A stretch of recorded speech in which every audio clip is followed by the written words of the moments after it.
gars yi ñu ngi leen share bu baax di leen wax ngeen dal jàmm sur Sport 221. L'attaquant belge sénégalais bi am ñaar fukki at ñeenti la mu yoo ci Aboubakary Kouyaté ca Belgique nag moom triplé la amal mooy que ñetti bit clubam kat dafa mujj témboo genk 3 buts partout. Pour rappel moom Mali mi ngi woon ci ginnaaw waaye moom rêve mooy mu jouer pour les Lions de la Teranga qui continue sur cette dynamique. Bu fekkee Pape Matar Sarr mu ngay woy titularisation suuf poste que Goulou comme à son habitude c'est simple, voilà, jouer vers l'avant. Li ñuy wax rek mooy améliorer ko mooy que tir à distance ne osé di jël ay initiative waaye nag physiquement il est prêt quoi qu'on dise que club bi mooy Tottenham ña ngay wéri seen ñoom kat dañoo mujj tembo foofee ci Emirates Stadium contre Arsenal ñaari bal ci ñaar luy soxal North London derby. Ak Minson bi am lakk na caaxi kon loolee mooy 150e buyam avec les Sports. Aston Villa daan Chelsea 1-0 kon Blues yi kat ñu ngi ci jafe-jafe ndax ñoom ñu ngi ci 14e place. jàpp leen kon ñoom niñ tàmbalee muccul ayib dara si match benn victoire 2-0 3 défaite Nicolas Jackson ndax dafa def erreur rejoindre Chelsea dafa ronde seen nit foofee ci Villarreal mu rejoindre Aston Villa wala club secondaire pour continuer sa progression mu xaatim contrat bu sori loolu ba 2031 waaye lu ci mënti am tout début est difficile nañ ko encouragé bu baax a baax ndax saison bi te ci des bëri na lool et que bu jeexee nag mën nañ ko juger. Graham Potter ba mu nekkee entraîneur Chelsea mu nekk ci jafe-jafe mu ne nag muy wax ak ñi nga xam ne ñoom ñoo ko tab mu doon entraîneur mu ne xam na bu baaxkat yéen jàpp ngeen ne may problème bi waaye demeewul noonu waaye dégguñu ko dañ ko mujj dàq indi Pochettino kon Pochettino na maytu nag ni tàmbale muccul ayib dara doublé la amal face à Bournemouth moom mi mooy Mitoma clubam bi mooy Brighton ñu daan 3-1. Nasser ay xale fi déclaration yi Messi amal na ko ginnaaw gi ba mu quitté Paris Saint-Germain mu ne kat voilà dalaluñ ko tàggaluñ ko ba mu dellusee ginnaaw gi ba mu gàddoo raaya bi di soxal mondial bi ca Qatar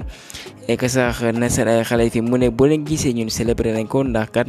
sargal nañ ko ba mu ñëwee à l'entraînement def ko et d'honneur waaye nag li nga xam ne nag moo am mooy que kat dafa gañ a coupe bi ak pays bi nga xam ne fa lay doxal muy France kon kan mënuñu woon ñu sargal ko devant public français bi nga xam ne voilà Argentine moo mujj jaar seen kaw. mi ngi leeral ci digganteem Kylian Mbappé mu ne problème bi nga xam ne am nañ ko nag voilà waxtaanu biig néeg lañ koy def voilà loolee kat day am ci biir famille kon ñoom kontaan nañ lool kat Kylian Mbappé ni muy doxalee ñoom.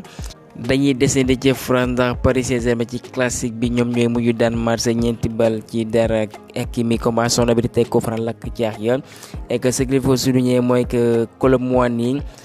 ak Gonçalo Ramos ku ci nekk jot nga dugal sa première bi bu njëkk avec le club de la capitale l'attaquant portugais bi sax moom doublé la amal. Papa Ndiaga Yade 23 ans de même que Mamadou Diarra 25 ans ku ci nekk kat yoon nga dugg ak sa club respectif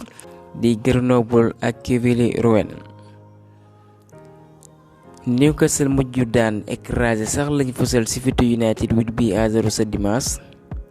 et que li ñu doon fësal mooy Iliman Ndiaye mënoon deseen ci Angleterre pour continuer sa progression waaye gis ngeen Sheffield li muy daj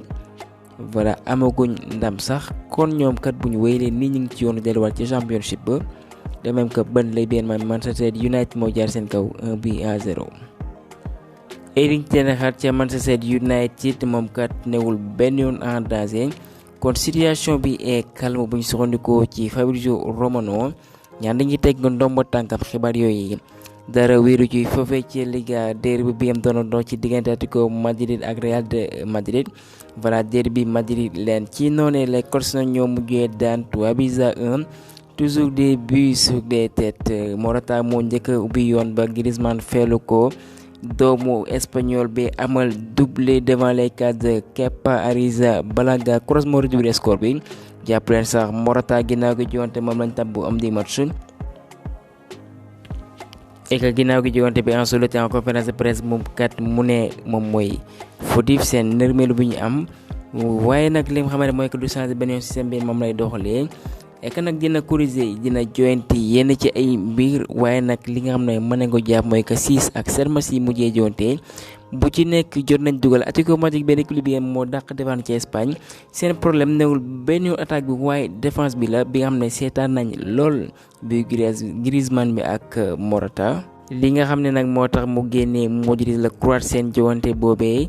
mu ne nag wane fu lu mucc ayib et que du moom dong ak i coéquipier am kon lim jàpp mooy que Atlético Madrid kat moo wane xar kanam bu mucc ayib kon seen ndam boobee c'est bien mérité. Romelu Lukaku moo ngay wéyale yoonam AS Roma ñetti but ci ñetti match yi mujjee jogante bu fekkee Alioune Badara Baldé moom jogante na ay minutes mu njëkk ak UGC Nice ba ñuy daan Monaco pour rappel. Et qu'un autre Sénégalais qui est vraiment en difficulté mooy Mory Diaw le portier de Clermont Foot naam xaatimoon na fa contrat ndax saison dernière lu mucc ayib la fa amaloon. est-ce que ginnaaw gi saison bu exceptionnel bi mu wane noonu ak agent mënuñoo lëkkaloo utali ci beneen club mais bon il a préféré rester avec les Clermontois. kon jàpp leen un seul point et 5 défaites seulement 6 journées mu encaissé 14 buts voilà rien ne va plus pour le portier sénégalais. kon il va falloir que mu relever pour ne pas être